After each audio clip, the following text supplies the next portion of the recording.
Sa ayaw at gusto mo, babalik sa'yo ang ginawa mo sa kapwa mo.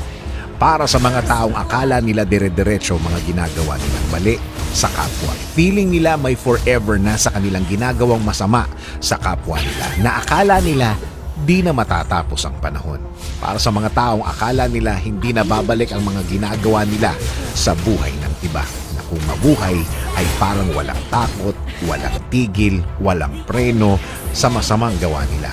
Kung ang paggawa ng mabuti ay babalik sa atin na may mabuting dulot sa buhay natin, hindi lang sa atin, kasama na ang ating pamilya.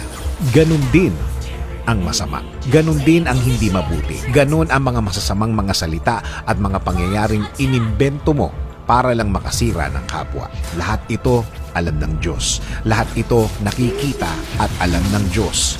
Malapit ang Diyos sa kanyang mga anak. Alam niya kapag nasasaktan ang mga anak niya. Nararamdaman niya ang lahat ng yan. At hindi siya papayag ng diretso mong sinasaktan ang mga ito. Kaya sa lahat ng mga biktima ng mga taong ganito, hindi kayo ang gaganti. Ayaw ng Diyos na mapahama kayo sa pagganti nyo sa kanila. Ayaw niya na mapasama kayo dahil kapag kayo ang gumawa ng pagganti, baka kayo pa ang mapahama. Kaya siya na ang bahala sa mga nanakit sa'yo. Magtiwala ka lang, kumapit ka lang. Dahil alam ng Diyos ang nararamdaman mo, hindi siya natutulog. Alam na alam niya ang gagawin sa mga taong ito. Diretso mo lang ang pagharap sa araw-araw.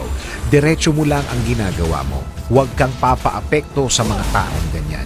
Huwag kang padidistract dahil ang Diyos ang aasikaso sa mga taong ito. Bibigyan niya ng solusyon ang problema mo sa taong yan. Again, hindi ikaw ang gaganti. Hindi ikaw ang babawi. Hindi mo business yun. Hindi mo concern yun. Sa Diyos yun. At sure akong hindi na magtatagal, babalik.